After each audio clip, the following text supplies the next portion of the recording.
Hi, my name is Sofia Abogazale, and I am currently a senior at Biola University.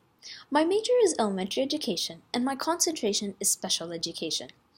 Throughout the program here, I have formally completed 80 hours of observations in a variety of different schools, and 30 of those hours were done in special education settings. With the completion of student teaching in a year from today, I will have my California teaching credential, and I definitely have aspirations to also get my special education credential. As I said, because my concentration is in special education, I have already taken 4 courses in that area, around 12 units. The first was Issues in Special Education. The second was Introduction to Autism Spectrum Disorders. Third was Teaching Students with Mild Disabilities in Inclusive Settings. And fourth, Behavior and Classroom Management.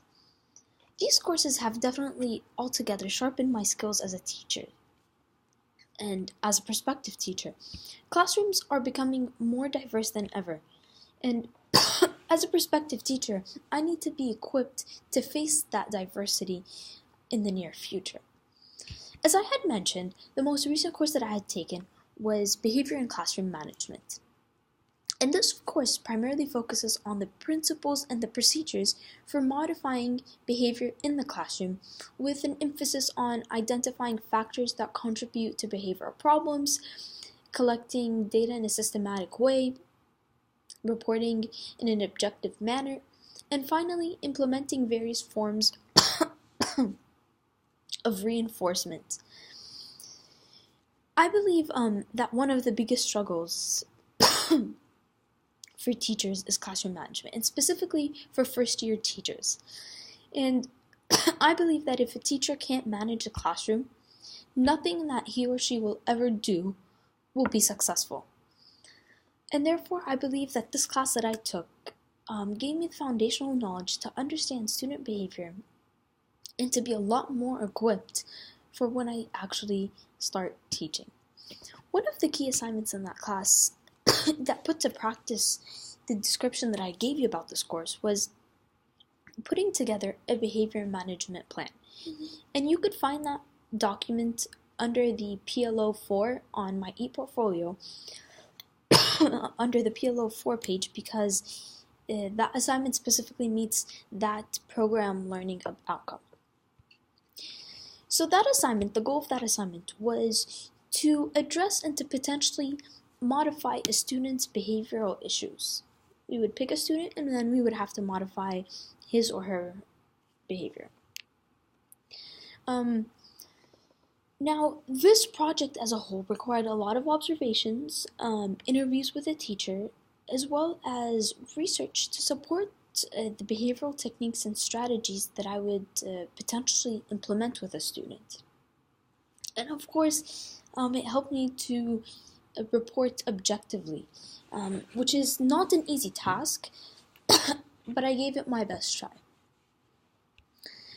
For instance, I had initially noticed that my student had a behavior that was a bit distinct from the other peers in the classroom, from the other students in the classroom, but I couldn't articulate what it was. With further observation, I realized that he blurts out unnecessary statements. He interferes with the teacher's business, and especially with his peers' business. He speaks out a lot. And as a whole, his behavior could be described as one that is very disruptive.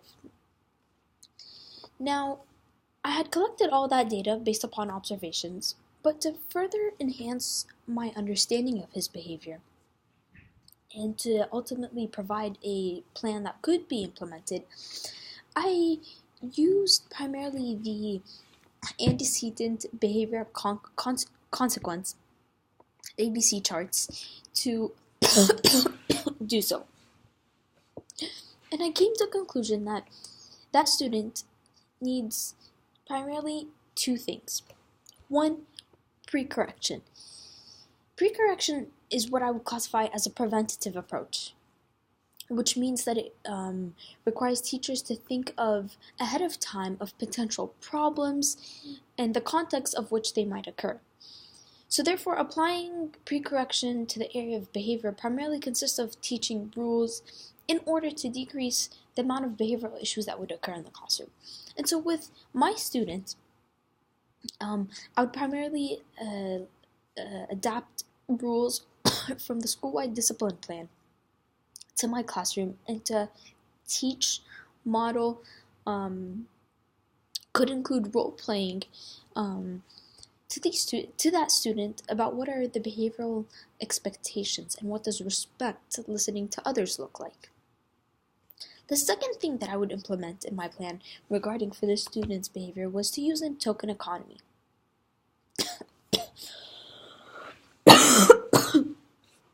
Excuse me for my coughing, I think I'm getting sick.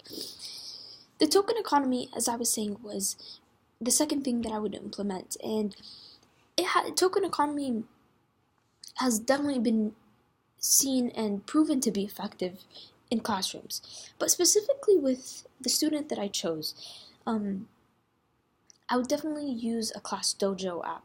It's an app where students could accumulate points, and based upon that point accumulation, they are rewarded bigger gifts from the class store. Now, from my observations that I had done early on in the semester, I realized that my students would do anything to get those points. And so therefore, realizing that that was a desire that he had, that was what motivated him to get work done, I decided to use that to reinforce his education and to keep his behavior in line. With that being said, I also noticed something that would require further investigation in regards to my students' behavior, and that was his behavior sometimes was disruptive, but it was also, at times, it seemed very intrusive. Competitive would be another word to describe his behavior, and sometimes it seemed that he was displaying a dominant behavior.